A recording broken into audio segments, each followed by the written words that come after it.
So our lesson for today is the definition of derivatives.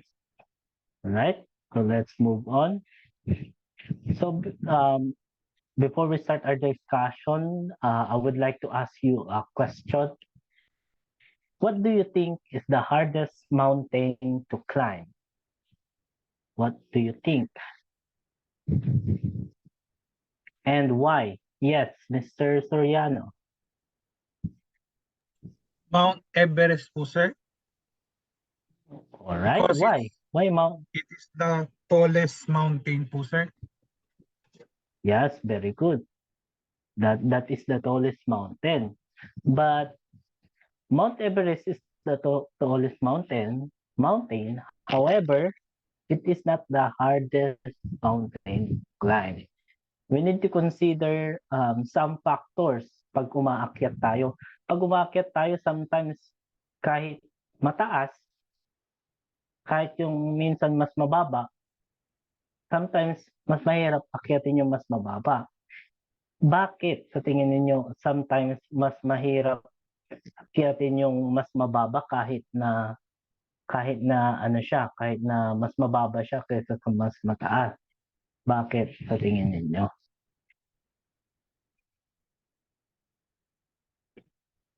Yes, Mr. Soriano? Siguro po, sir, yung mas mababa ay mas matarik po yung daan kaysa doon sa mas mataas po, sir. Yes, that's correct. We need to consider also gaano siya katarik, di ba? So the hardest mountain to climb is actually the K2. So let us consider these two mountain. For example, this two mountain. This is two mountain. Let's assume this is the Mount Everest and this is the K2. The right one clearly has more altitude. Diba? Or mas mataas yung altitude nito. On the other hand, yung isa, mas mababa. However, titignan nyo naman, pag ano siya, no? Tinitignan mo pa lang nakakapagod na, no? Nakakapagod na. So the right one clearly has more altitude, but the left one is harder to climb because it is steeper. Speaking of steeper, meron tayong topic noon sa analytic geometry na nakaparehas ng steeper. Or in other words, di ba, yun yung slope. So this is more steeper. And sabi ko nga, para siyang yung natopic natin sa analytic geometry, which is slope. Consider this curve. Sa tingin ninyo, what is the slope of this curve? What do you think? The slope of the curve. Consider this as a curve. Do you think, or does it even make sense to ask this? No? What do you think? Do you think may slope siya? Anyone? Mr. Fabon. Sir, meron po. Meron. Pero, as you can see, paiba-iba, no? Paiba-iba yung kanyang tarik. Tama ba? Tarik. So, tarik. So, kung titignan mo dito, parang hindi pa siya matarik. Kung pupunta ka dito, sobrang tarik na. Diba? So, in this lesson, we will understand what this means. Here, the presence of differentiation could help us. Right?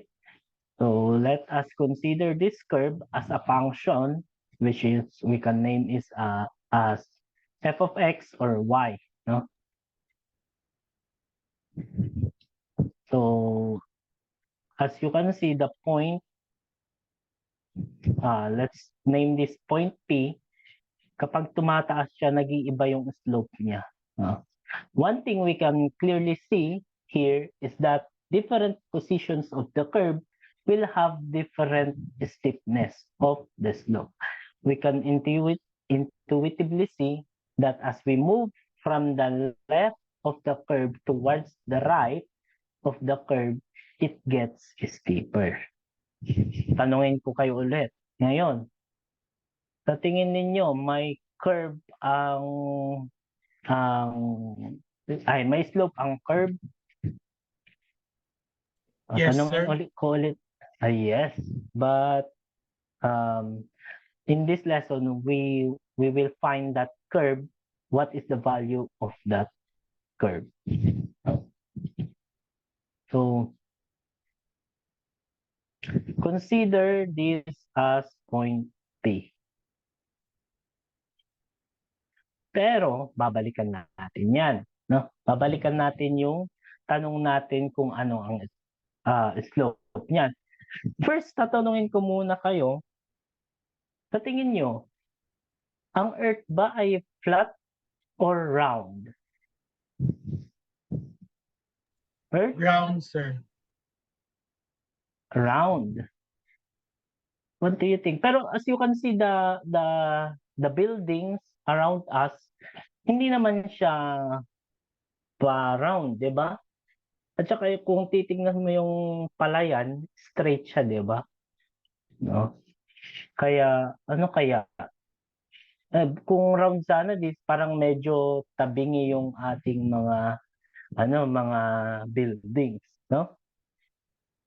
So, pero natatawa tayo or maybe natatawa tayo kasi alam nating hindi siya flat. Pero kung titignan mo, para siyang flat, no? So, tingnan natin. Consider, ito yung Earth natin, no? Ito yung Earth. Ito yung Earth natin. Alam natin na ang Earth is round. But as you zoom in, let us focus at this point. Kunwari ikaw dyan, nakatayo ka dyan sa Earth. As you can see, as we zoom in, it becomes more close to the flat. No? Mas nagiging flat siya pag zoom in pa natin. Yan. No? Para siyang, kumbaga, pag zoom in mo, parang may tayo dati eh. Diyan papasok yung natapit natin dati na limits. As we approach to infinity, parang kumbaga, zoom in mo, parang kumbaga, papasok din doon yung concepts ng limits. Naalala nyo ba yung limit? I hope naalala ninyo.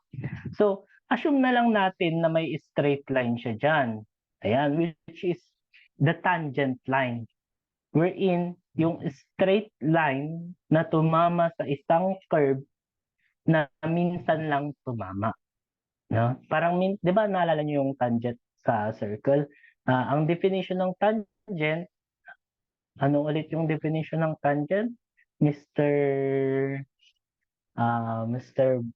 Soriano. Yeah, Mr. Soriano. A tangent line is a perpendicular to the center po, sir. Perpendicular to the center. Ano pa? What other definitions that we have in tangent line? Mr. Pabot.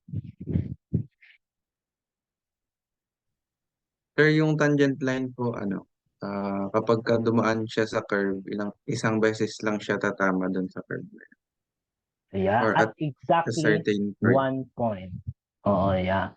At exactly 1 point, it creates a straight line na minsan lang siya dumalaw sa buhay mo.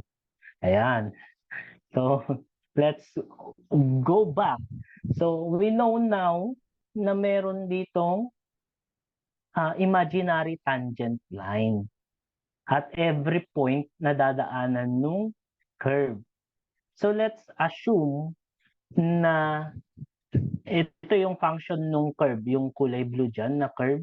Ito yung function f of x. So, to find the slope, sa tingin ninyo, meron ba tayong formula ng slope? May naalala ba kayong formula ng slope? Nung nag-aaral tayo sa analytic geometry or pre-calculus ninyo nung grade 11 kayo? Yes, Mr. Melvin. Sir, I think it's y sub 2 minus y sub 1 over x sub 2 minus x sub 1 or rise over run. Yes, very good. But the problem is, dito, wala pa naman tayong y sub 2, y sub 1, or x sub 2, x sub 1. So, mag-a-assume tayo. Siyempre, dyan tayo magaling mag-assume. So, let's proceed. Let's have the formula of the slope. Since we do not have y sub 2 and y sub 1 and x sub 2 minus x sub 1, we will assume that at this point, ayan, gawa lang tayo ng triangle. And itong point na to, pangalanan nating, ito na yung xy natin. Ito yung original na point natin, di ba? So maggagawa lang tayo ng another point. Kasi ang formula ng slope, kailangan niya ng dalawang point. No? Pero sir, isa lang naman yung point ng curve. Babalikan natin yan mamaya. Gagamitin natin yung concept no, na natutunan natin last week. So, kung titignan natin, merong dalawang curve dyan. Since ito, pangalanan na nating x, tapos y, o kaya f of x. So, we can name it as x or f of x. So, kung f of x to, so let's name this as change of x. Kumbaga, ito yung change of x dito, change of y. Yung pa-vertical dyan, yung pa-horizontal change of x. Para hindi na tayo mahirapan, instead of naming it as delta x, we can name it as h. H na lang para hindi tayo mahirapan. Kung h ito, sa tingin ninyo, ano yung coordinates nung point na nandito sa taas? Sa tingin nyo kung h to, di ibig sabihin, x to, nadagdagan lang ng h. So, ang x coordinate niya is x plus h. Now, the question is, what will be our y value or y coordinate for this point? Ano kaya? Do you have idea? If the x coordinate is x plus h, what will be the y coordinate?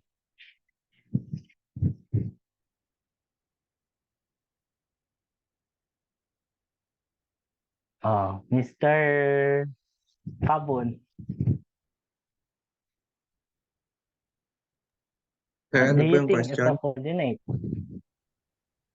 Sir, ano po yung question? We have, we have already x plus h as x coordinate for this point. What will be our y coordinate for that point? Dito. Sir, is it f of x plus h? Very good. That's it. F of x plus h. So the value now or the coordinates of this point is x plus h and f of x plus h. So parang sinubstitute lang natin si x plus h to the f of x. Since yun naman yung nangyayari, di ba? Okay. So we can now name the slope. Siyempre ito yung x sub 2. X sub 2, tama ba? Y sub 2, sorry. Y sub 2 minus y sub 1, which is ito, f of x plus h minus f of x. So let's assume that this variable is, this coordinate is x sub 2 and y sub 2. And this one is x sub 1, y sub 1. So by substituting it in the formula of slope, this is now the new form of the formula. But as you can see, on the formula of the slope, can we simplify it further? Pwede pa ba natin ma-simplify? By simply looking at the denominator, I believe there is more simplify for our denominator. So what will be the simplest form of our denominator? Doon na lang sa denominator. Yes, sir, Mr. Soriano? Over h lang po, sir. Yes, very good. It is over h. It's because x plus h minus x. So we can simply eliminate or disregard the x and minus x. So x minus x is 0. Okay? So this is now our new formula. But this, let's go back. This is not the slope that we are looking for. No? We want that the change of x is 0, di ba? Kasi in the first place, wala namang change of x or I mean wala naman siyang pangalawang point. So para matanggal natin itong h, we need to find the limit as h approaches to 0. It's because, bakit 0? Kasi gusto mo palapit ng palapit sa 0. Kasi nga, originally, wala namang h doon. Pero kasi, ang tanong, bakit pa tayo nag-assume ng ganyan? Wala naman palang second point, ba't pa tayo nag-second point? Remember, naglagay tayo ng pangalawang point, it's because hindi tayo makakabuo ng formula ng slope kapag hindi tayo nag-assume ng isang point. Diba? So, as you can see, as we move closer and closer, that is the concept of the limits. Diba? Yung napag-aralan natin last time. So the formula now of the derivative of a function is the limit of the slope as h approaches to 0. Bakit h approaches to 0? Tignan natin. Kung yung h lumiliit, di ba nag-assume ka ng first point dito, for example, it becomes more close to the tangent. Kung tignan natin. Yan yung ano natin, yan yung illustration natin. As you can see doon, kapag lumiliit yung 0, it becomes the tangent. Diba? Okay.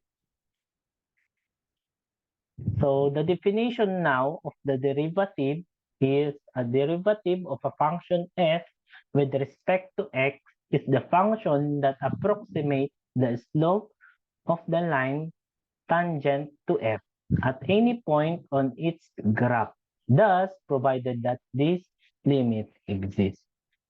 So we can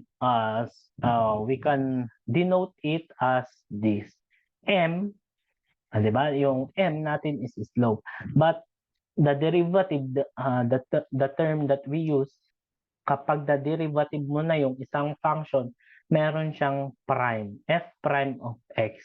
Nagiging f prime of x siya. So, hindi lang naman yun yung notations ng derivatives. We also have different notation of derivatives. I believe nung history of math natin noon, or na-discuss ko sa inyo noon, na yung notation ng derivatives ay madami. At depende yun sa mga mathematician kasi natin.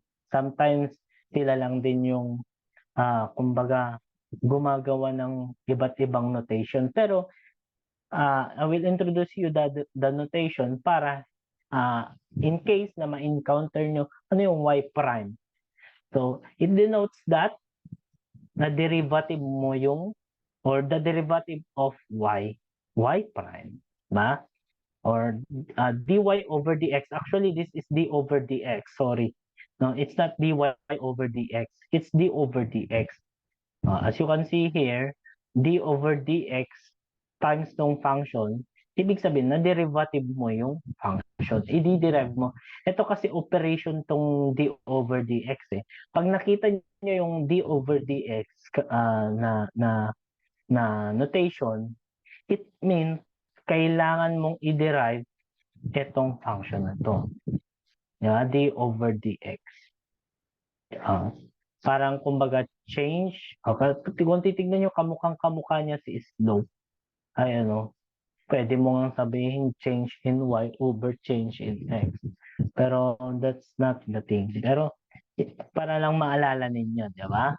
So now we are not we do not have yet examples, no? So let's have example. So assuming that this function is x squared. Okay? So what is the derivative of the function x squared? Since we already have the formula, we can easily substitute. Diba? So we can easily substitute. So eto f of x squared, so it means ano yung magiging value ng f of x plus h natin? What do you be the value of f of x plus h?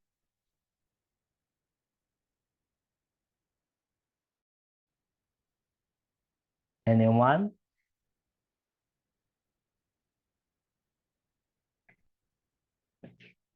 Oh yeah. Yes, Mr. Melvin.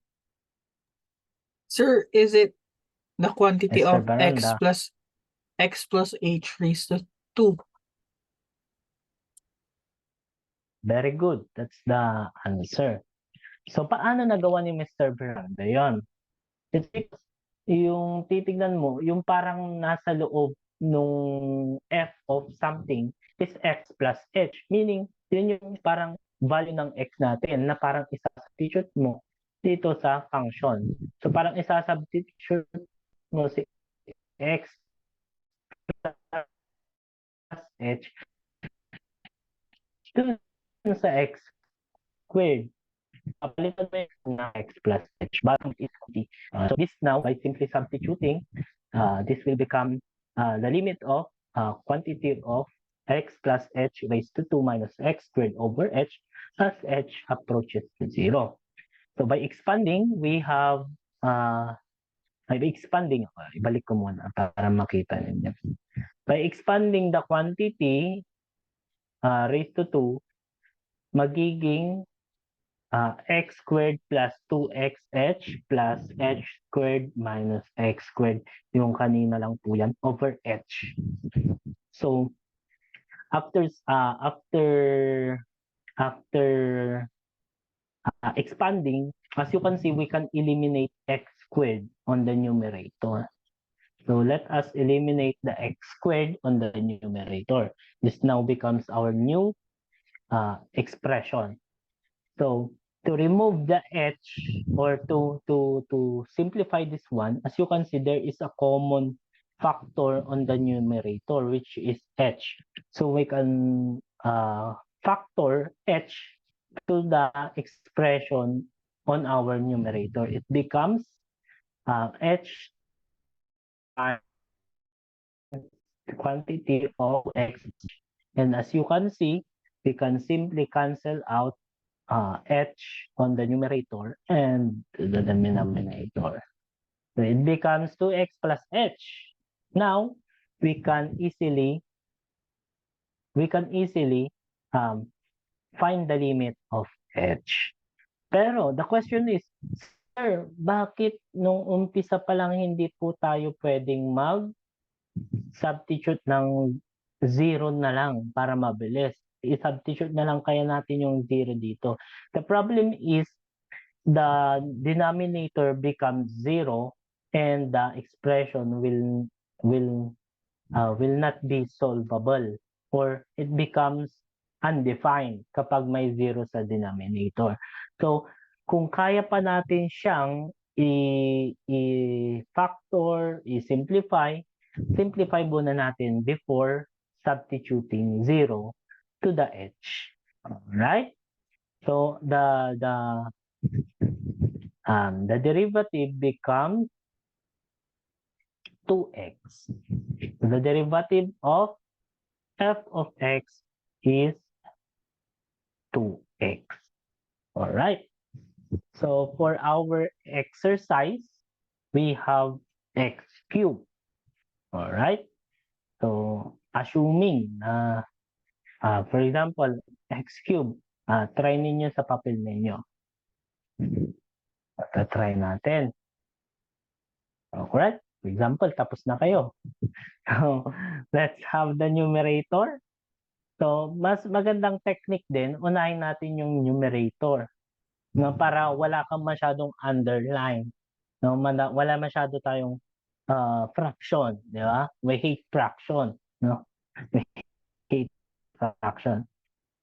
X plus n, sabi ko lang yung cube o sa may x ng x cube, magiging ganito na siya, minus yung f of x.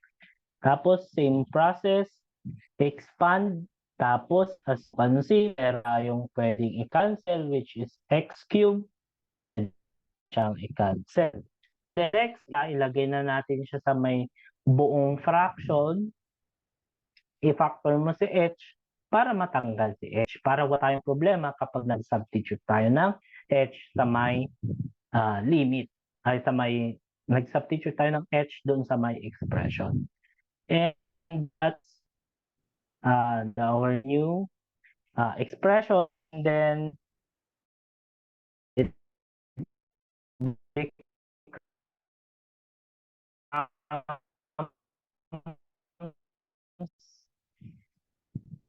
something and as remaining now is 3x cubed. It's 3x squared.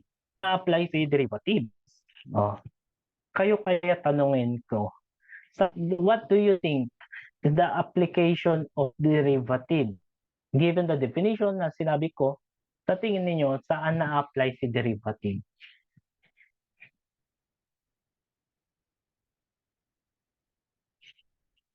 I'll give you a hint. For example, it talks about change, di ba? For example, ano ba yung nagbabago except sa kanya? Sino pa ba yung hindi. Ano pa ba yung nagbabago? Ang nagbabago, for example, speed or yung change in time, di ba? Or change in distance, sorry. Change in distance over time, and that is speed, di ba? Nung elementary tayo, tinuruan tayo, for example, parang may isang kilometro, trinabol ko ng 60 kilometers. Then yung naging speed ko, 60, may isang kilometro pala, sorry. Itrinabol ko ng 60 minutes. No? 60 minutes. Or baliktad pala, sorry. So 60 kilometers, trinabol ko ng isang oras, for example. Then may speed, sabi nung elementary natin, is speed equals distance over time. Pero, sa totoong buhay po, hindi naman constant yung speed natin. Para siyang curve, nagbabago. It becomes, sometimes it becomes steeper, or sometimes we accelerate, sometimes we decelerate. Tama ba yung term ko? So that's it.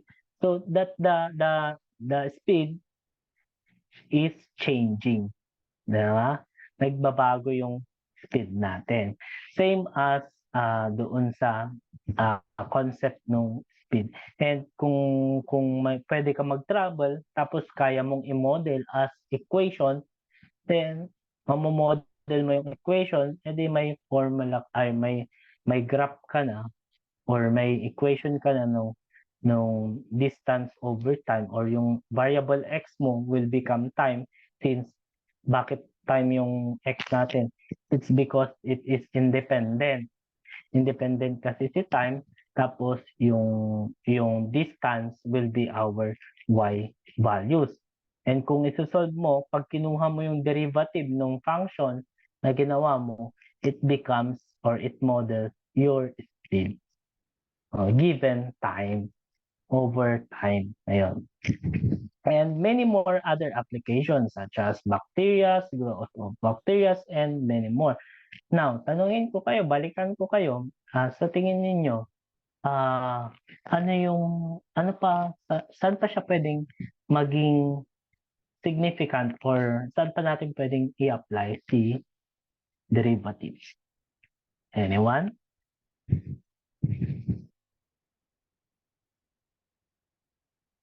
Yes, Mr. Melvin. Change of volume over time po. Ano? Change of volume over time. Yeah, change of volume over time. It's because sometimes nag-iiba yung volume. For example, balloon, di ba? Yung balloon, di ba pag inipan mo, ayan, pag inipan mo yung balloon, tapos binitawan mo, lumiliit yung volume ng balloon. And many more, no? So, good answer and very good try, Mr. Melvin. And then there is many more application of derivative. Okay? And I hope you understand well our lesson. So, do you have any more questions, class? None, sir. Yan. So let's have a quiz. Bring out 1/4 sheet of paper. Ay, hindi kasha. So one whole sheet of paper. Yan. All right. Pass your paper. So pass now your paper.